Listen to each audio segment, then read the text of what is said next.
Are you saying I'm humorless? I'm saying you should be found so. All right, then. Just as long as we're clear, that's all. As mud. You going to start this thing, or are we just going to sit here in silence? I'm going to stand here like a... What is it? Stand there like a slab of meat with mittens. Okay. Welcome all I got to back. do is stay fat, die. Welcome again to another episode of Drake and the Maestro, almost relevant and almost recovered from the 4th of July. Almost. But still not the hand lotion incident. No, the hand lotion incident continues on. I really did it. You blew off 3 fingers over the 4th of July, but the hand lotion incident really got you. I'm over the finger thing. That's whatever. Well, yeah, they just regrew like everybody else. Doesn't everybody else do that? They just grow back. Right. Wow, that's... I just saw a dude. I just passed an accident. It's a minor fender bender guy, big truck, a big pickup truck rear-ended like a Chrysler Pacifica. And either the guy driving the truck or the guy driving the Pacifica just stuck his head in through the hole where the broken back window used to be. Neat. Like, hey, look at this. I got so much room for activities now. The fire department will cut the roof off. There's lots of room. Yeah, it's convertible. Yeah. I always wanted one of those. Uh-huh. Well, and 4th of July, just a quick recap on 4th of July.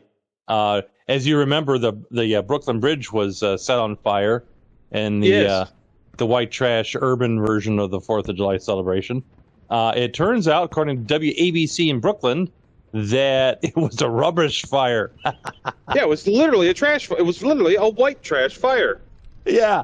So that just tops it off, and thanks New York for living up to stereotype. Yeah, right. Just keep doing what you're doing. You're providing comedians years of material, decades even. Used to say that New York was the only city that when it rained, it makes its own gravy, but I think there are other cities now that can claim that as well. Well, they've had to really lower the bar to get to that kind of standard. It's taken a while, but they've gotten there. Yeah, it takes a lot of work and voting dedication against your own interests and stuff like that, and you can get there. Yeah, and you too can have a crap hole of a city. That's right. Did you want to talk about your hot CPAP failure? Oh yeah. Oh man. So I should have marked myself safe from CPAP failures. You don't even use one. You probably should. You don't. But anyway, yeah. So the inverter. This is gonna take some backstory because it takes a little bit. So strap in, listeners. The inverter in my truck is very noisy. We just lost the Russian listening post. Yeah, well, they'll come back around. We're not giving away state secrets this time, so unfortunately, they have less to listen for. Or maybe it's all state secrets in code. That's right. Maybe CPAP this is all code for something. like Tomahawk ballistic missiles or something. You don't know. Yeah.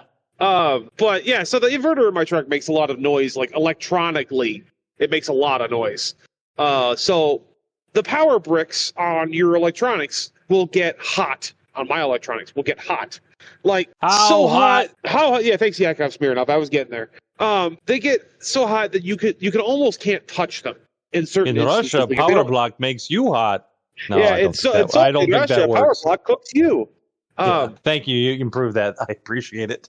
You're welcome. I saw the potential. I just figured I'd give it better material instead of like the inside of a bad boot. Maybe you are right. Maybe I'm not funny. Listen, you have time. You can have time for your existential crisis later. I got a story to finish here. What if I'm not funny? What if? Oh man, poppies. Okay. Right. So it's the same principle as like a laptop. Said, "Oh man, don't bother me, Bobby."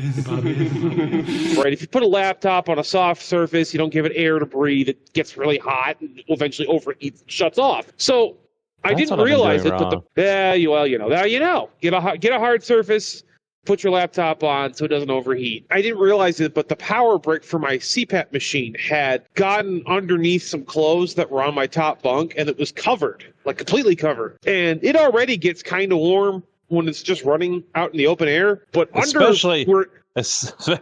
never mind. I was going to say, especially after Taco Bell night. Well, yeah, real heavy breathing after Taco Bell night. When it's all covered with like shirts and like socks and stuff, or I think it was a pair of overalls, we're covering it. There's nowhere for the heat to go. It just gets stuck under basically a blanket. So it just gets hotter and hotter and hotter. And thankfully, it has a thermal cutoff inside of it where it will no longer keep drawing power. Are you saying that it was cooking your dirty laundry? No, it was my clean laundry. Oh, okay. Because I go ahead. No, the dirty laundry gets strapped to the catwalk so it doesn't try to run away. and outside the cab, because otherwise you'd... Right, exactly. It gets plenty of fresh air. It gets to exercise. You know, it's happier out there. So safely, like I said, thankfully the power brick there had a thermal cutoff. So it eventually just stopped drawing power, and it shut my CPAP machine off. Well, I kind of need that to breathe at night. Right, so you're waking up like... Well, I got up to use the restroom, and when I laid back down, I put the mask back on, and I just laid down, and I'm laying there, and I'm kind of like drifting off to sleep, and I'm realizing it's really hard to breathe, like way more than it should be. I'm laying there, and I'm breathing in and out. Were you drifting off to sleep, or were you going hypoxic? There's a fine line. And so I finally realized that I put my hand up over my mask because there should be air, like you can feel the air coming out of it when it's on. Yeah. And I realized there's no air coming out of my CPAP machine, out of my mask. So that means my CPAP machine isn't on. And so I get up, and I'm like, what, did I bump it in the middle of the night, turn it off by accident or whatever? Like when I was getting up to go to the bathroom, did I hit the button and turn it off? So I get up and I hit the button. Nothing happens. I hit the button. Nothing happens. Hit the button. Nothing. I'm like, uh-oh, what now? So I start, I fall back to my computer training. Okay, trace the power source, because we know that's not getting power. So what happened to the power? I start at the plug end and I work my way along the cord. I get to the power brick. I pull the power brick out from whatever it was under. And I was like, uh-oh. And I grab it. And I almost immediately threw it across my truck because it was so hot. I thought it was going to give me a first-degree burn. Like, I was surprised the plastic wasn't, like, soft. It was that hot. I'm like, oh, well, that's not good. So I put it in my fridge to cool it off. I didn't know what else to do. Well, and if it decides to go boom, it would contain the explosion. It'll contain the explosion. I could have put it in the microwave, I guess, to do the same thing. But, I was trying to cool it down. So I put it in the fridge. It was only like a minute or so just to kind of get it back down to a reasonable temperature, below hot magma. And once I got it down to where I could, like, hold it and I plugged it all back in, it worked. It came back, and I was like, whew. But for about 5 minutes total, I was on my phone panicking, trying to figure out how quickly I could get one of these power bricks delivered to a truck stop. Right. Because I am, if I don't have that machine, I do not sleep well, and it is a real mess, and I end up waking up with bad headaches, and I'm I'm grumpier than I already am, and it's a real problem. Yeah. Can't do any podcasting, Right, yeah, no. Oh, it's terrible. It's terrible. It's awful, even. Yeah. It reminds me of like trying to figure out if you can get it delivered to a truck stop. Of course, truck stop might, if it's a big one, might have a universal, adapter thing that you could get. They don't, maybe. But most loves now, and even some pilots and TAs, have Amazon lockers. Oh, so nice. If you can get it on Amazon, as long as they don't screw you like they tried to do in Michigan when I ordered some stuff there while I was doing a reset. I was doing a 34-hour reset, and I realized I needed something, so I ordered it on Amazon. I was like, oh, cool, it'll be here the next day, right? And then the next day comes, and I get a notification in the morning. Hey, your package has been delayed. And I was like, no, it hasn't, because nuh-uh. So I called Amazon. I was like, you either need to undelay that package or cancel the order. Well, it's already out for delay. I don't care, because if you don't cancel it, I'm not going to be here to get it. Right. And suddenly, my package was no longer delayed. Well, right. It's probably delivered. the same. It's the same FedEx guy that delivers out here. If it's a Friday, it's 50-50. Before noon. Your package. If he hasn't gotten to you before noon, you're not. Right. It's not happening, especially when you check the tracking and it says. Because he doesn't want to drive all the way out there to deliver it. Right. Basically, it's expanded now from just Friday to any day. And any day is a your package has been delayed day. Well, it's 5 o'clock somewhere. If he doesn't have anything else coming this way, it ain't getting delivered. Right. Well, if you're the only package on that route. Yeah, it's a roll of the dice whether or not. Yeah. Yeah. So that's why I like the UPS guy where I live, because the big plant, and the FedEx guy, because the big company that's based in my city, right? Yep. They get FedEx and UPS every day. Right. And so what they do is the FedEx guy and the UPS guy both leave box trucks at that location that get loaded overnight. So they drive their delivery truck up. They drive something up there, another empty box truck. They switch them, They drive back to the terminal, get their delivery truck, and then drive back up and do their delivery. So they're already coming up there anyway. Yep. Our UPS guy, because we got a new UPS guy now. Our UPS guy, he's all right. I mean, he won't pull the FedEx thing. Your package has been delayed. I have better experience. The best way I've seen it described is UPS. The way UPS looks at packages, like your package is on this truck in this neighborhood with this driver. It'll be there at this time. Yeah. FedEx is like it's on a truck. It'll be there. Amazon is like it'll be there tomorrow maybe. And then USPS is like, you had a package? Did you order something? Oh. Let me look. Let me get out my Rolodex here and look for it. Meanwhile, fill out this form in triplicate. Yeah, one for you, one for me, and one to destroy so the Russians don't get it. That's right. Just like the Navy. Yeah, just like every other government entity. I need you to fill this form out in triplicate. Do you need it in triplicate? No, but I need you to fill it out in triplicate anyway. I do like the UPS guy because I watch him on the Ring camera every now and again. He's in a hurry or something. He doesn't walk up the land bridge and it just is just makes it past the because we got that bell outside on the railing, that big bell. Yeah. From the schoolhouse bell is what it is. Just threads the just perfect pitch. Just the guy must be a cornhole champion because makes it between the bell. It would be cool if you'd ring the bell with the package. That'd be kind of funny. Ding, and then it lands on the yeah. Well, it's hard to hit the porch from a horse. It is, as we established a couple weeks ago. And I have before we go, I have a question for you. You have to tell me if this is an old man driving moment, okay? Probably, but okay, hit me. Please don't hit me. Well, I want to live. It was an old man driving, definitely. But was it a senior moment? As I went to visit, Froggy went visiting, and to kind of cap off my visit, I decided to go to my fancy coffee place I like to go to because you can buy McDonald's. Like this is like Scooter's coffee. It's a little more expensive than McCafe at McDonald's, but McCafe is overpriced. Scooter's is just priced, like a $5 latte or whatever it is, $4 or what, I don't know. Whatever it is. I don't buy coffee, so I wouldn't know. Like the first time I went there, I'm like, okay, I have tried all the fast food places. I told the girl in the speaker, and you guys have really good, strong decaf. Help Obi-Wan Kenobi, you're my only hope. Right, exactly like that. And she's like, "Oh yeah, our coffee is really good." And really, no. Listen. Is it going to be dishwater or No, it's really good. People really like it. I'm like, all right.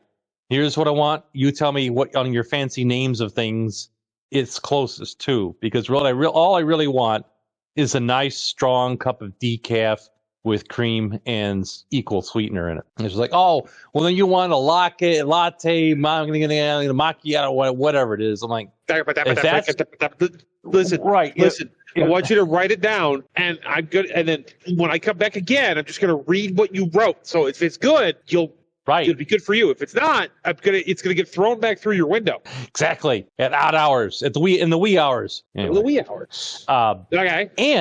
And the place serves little breakfast things anytime. Ooh. So I'm like, you are getting old. It's like, they've got little treats. Oh, boy, come on, move on. Move on with the story. All right. So I'm going to head down there. I'm coming up to the intersection, and I've got to make a left turn through the intersection to get to this place. I'm in the left turn lane. The left turn arrow is blinking amber, yellow. So I'm halfway through the intersection. Right, I'm past the stop line. Right. And then the arrow turns red. And I'm in the intersection because I was going to make a turn, and then someone decided to blast through. Clear the intersection. I'm going to clear the intersection, right? Right. So as I'm clearing the intersection, all of a sudden I realize I'm looking down, and I had identified this Bronco. It was one of these new Ford Broncos, brown in color, brownish. Okay. And it was far away, and I'm like, okay, I can clear the intersection. I check to the left, I look back, and the thing's just bearing down on me. I'm like, I gotta cheese it. And then I'm thinking, oh, wait a minute. Maybe this is one of these new signals where the one side of the traffic gets a red before the the microphone has been disconnected. Please reconnect Bluetooth. Please reconnect Bluetooth. How about now?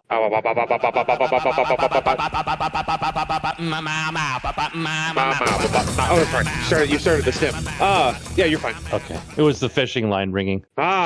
I thought we were doing the Trashmen. I'll let Nixon talk to him. Okay, so here I am. I'm like, oh crap! I got to cheese it. I got to hit the gas. I got to get out of the intersection. And this woman in the Bronco, I realized what she had done is she hit the gas. Because when you see a big red delivery van in the intersection, apparently you aim for it. Yeah, now is the time to go for it. Well, life is hard. People make decisions. It's okay. But then I thought, okay, well, maybe this is an old man moment. Maybe I'm just driving on old habits where I'm assuming the oncoming direction is getting yellow red just like I am, but maybe it's still green. Is your side of the throughway green? No. Are either of the other two sides green? Well, as I was thinking it, then the other two sides went green. The cross. So she was just trying to beat a red light. She was just trying to floor it through a red light. Right. That's what so I'm thinking. But I'm doubting myself, right? Because I get to the coffee place and I'm giving my order to the speaker, and then I'm like, wait a minute, there's no interaction here. And so my wife's like, they're closed, Mrs. Drake. She's like, I think they're closed. Hello. So I'm like, okay, maybe I am driving old man, right? Because maybe the thing. Driving Miss Daisy. Oh, my goo. Yeah. So I roll, I slow roll up to the window, and sure enough, the place is all dark. I'm like, oh. So we had to come up with an alternate plan. So we followed the Maestro strategy of, get what you want. Yeah. Right? So we rolled by the Steak and Shake, and they had what we wanted, but the line was out to the road. So it's like, negative Ghost Rider. The pattern is full. That's what you get when you sell quality, or at least not crap. So we went to a couple of places. It was all fine. But to the Steak and Shake, and all of a sudden out of the corner of my eye, because I'm going into the suicide lane, right? Is it the red Bronco? Is it the brown Bronco again?